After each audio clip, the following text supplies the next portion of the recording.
नमस्कार, तुमचं सगळ्यांचं स्वागत आहे माझ्या एका नवीन ब्लॉगमध्ये. आणि नेहमीप्रमाणे काहीतरी वेगळं घेऊन आज आले ब्लॉगमध्ये, तर नक्की आवर्जून बघा. तर हे आता ना मी लिपन आर्ट बनवतोय आणि अनेला सुट्ट्या सुरू झाल्यात, तर म्हटलं चला आपण लिपन आर्ट बनवूया. कारण मुलांना बिझी ठेवण्यासाठी काहीतरी पाहिजे होतं, म्हणून मी बऱ्यापैकी शोधून मग लिपन आर्टबद्दल माहिती मिळवली आणि म्हटलं करायला पण सोपं आणि दिसायला पण छान आहे. आपण त्याचा वापर पण घरातील शोपीस म्हणून करू शकतो. तर हे पूर्ण लिपन आर्टचं किट मी घेतलेलं मिशोवरून. आणि हे बघा, हे असं ते लिपन आर्टचं पूर्ण डिझाईन मिळते. आपल्याला फक्त हा क्ले स्टिक करायचा असतो आणि क्लेची थ्रेड आहे ना ती अशी बनवायची असते. तर ती थ्रेड बनवण्यापासून ते सर्व करेपर्यंत हे अनयनेच केले. आणि हे जेवढी मोठी लांब थ्रेड बनवते तेवढी बनवता येते. आणि हे बघा, हे 2 क्ले मिळतात त्याच्यामध्ये आणि ते समप्रमाणात घेऊन मिक्स करायचे आणि मळून मळून मग त्यांचा दोरा करायचा. पूर्ण किटच मिळतं, त्यामुळे आपल्याला बाहेरून विकत आणायचं गरज नाही. फ्लिपकार्ट, ॲमेझॉन, मिशो वगैरे यांच्यावरती हे अवेलेबल आहे. हे बरायझिन बेस म्हणून आहे. आणि एक दुसरं आहे, हे कोणतं आहे थांबा बघते मी. तर हे एक आहे म्हणजे, आणि त्याच्यामध्ये सर्व किट आहे, कलर वगैरे सर्वच दिलेलं आहे. मिरर वगैरे आपल्याला असं काही एक्स्ट्रा बाहेरून आणायची काही गरज नाही आहे. त्यामुळे एकदम परवडण्यासारखं आहे ते. आम्ही पण आताच हे पहिल्यांदाच बनवतोय आणि थोडं बघून बघून शिकतोय. पण आणायला करताना फारच मजा आली. त्याला ते प्रचंड, हे बघा ही थ्रेड त्याने एवढी मोठी लांब अशी बनवले. आणि आता थोडी जाड वाटते, तर आपण पावडर टाकून थोडीफार तिला अजून थिक बनवू शकतो. जेवढी थिक बनवता येईल तेवढी ती थिक बनवायची, म्हणजे दिसायला छान दिसतं. पावडर घ्यायची आणि हे जे आहेत MDF मटेरियलचं ते पण त्या किट बरोबर आलेत. असे मला 3 मिळालेत. त्याच्याबरोबर फेविक्विक, कलर आणि मिरर असा पूर्ण सेट आलेला आहे.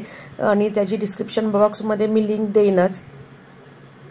आणि हे करताना आणायला पण फार मजा येते. एकदम कॉन्सन्ट्रेशन असं ते करतो. हे बघा, एवढे मोठी लांब असा थ्रेड त्याने बनवला आहे. आणि इथे फेविक्विक लावून घ्यायचा. पहिली डिझाईन केलेली तयार असते, आपण फक्त हा तयार केलेला थ्रेड आहे तो त्याच्यावरती असा लावून घ्यायचा. आणि मग सुरीच्या साह्याने असं कट करायचं. लावून झाल्यानंतर त्या हाताने एकदा प्रेस करायचं, म्हणजे व्यवस्थित स्टिक झाले की नाही. आणि नंतर डिझाईन जिथे एंड होते तिथे ती नाईफनी कट करायचं. आणि नाईफसुद्धा म्हणजे जी आपण सुरी घेऊ ती अशी दातवाली वगैरे न घेता प्लेनच सुरी घ्यायची, म्हणजे व्यवस्थित असं कट होतं. आणि हे क्लोज करून टाकायचं. मी करणार होते पण अनायला ते करायचं होतं. म्हटलं चालेल, मग तुझी ही समर ॲक्टिव्हिटी होऊन जाऊ दे. मग मी थोडीफार त्याला हेल्प केली मध्ये मध्ये, पण बऱ्यापैकी हे सर्व वर्क आहे ते त्यानेच केलं आहे. मी काही विशेष असं काही केलेलं नाही आहे, फक्त त्याला थोडं थोडं गायडन्स असं देत होते. आणि पूर्ण ही डिझाईन जेव्हा तयार होते ना, प्लेनसुद्धा डिझाईन बघायला एवढं छान वाटतं. याच्यामध्ये भरपूर व्हरायटी, भरपूर पिक्चर, जसे आपल्या डिझाईन पाहिजे तसे आपण ते घेऊ शकतो. आणि त्यातल्या त्यात मला हे बरं वाटलं हा किट, म्हणून मी हा चूज केला. जर तुम्हाला प्लेन पाहिजे असेल MDFचं मटेरियल, त्याच्यावरती तुम्ही डिझाईन करणार असाल तर तसे पण किट आहेत अवेलेबल. तुमची ओन डिझाईन्स करून तुम्ही हे करू शकता, स्टिक करू शकता. तर पहिल्यांदा बेस कलर म्हणून व्हाईट कलर दिला. पूर्ण ह्याला मारून घ्यायचा व्हाईट कलर, म्हणजे जो आतमध्ये जो MDF मटेरियल आहे ते दिसणार नाही. आणि पूर्ण कलर जो आपण देऊ तो व्यवस्थित असा बसतो. आणि कलर देण्याचं काम मात्र मी केलं, कारण त्याला थोडी भीती वाटत होती एखादं मिक्स झाले तर वगैरे. मग ते काम मात्र मी केलं. आणि असं कलर कॉम्बिनेशन आपण ठरवायचं आपल्याला कोणतं पाहिजे ते. असे त्यांनी 3-4 असे कलर दिलेत. तर मग मी मला जे आवडेल असं कलर कॉम्बिनेशन करत होते. आणि कलर करताना पण फार मजा येते, छान वाटतं असं बघायला. आणि जेव्हा पूर्ण झालं ना तर बघा किती छान वाटते.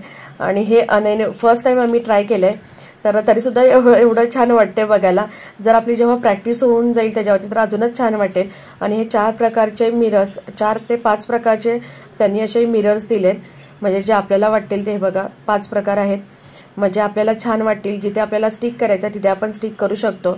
तर पहिल्यांदा मी ते असंच लावून बघितलं की कसं आपण अरेंज करायचं ते.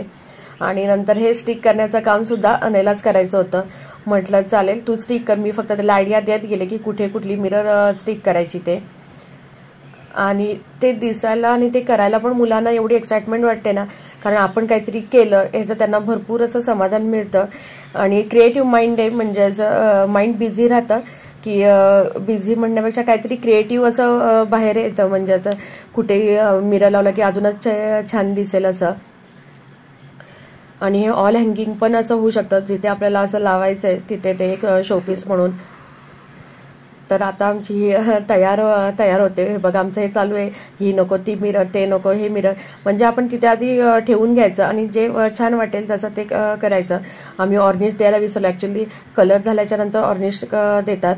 आणि असा होता माझा ब्लॉग.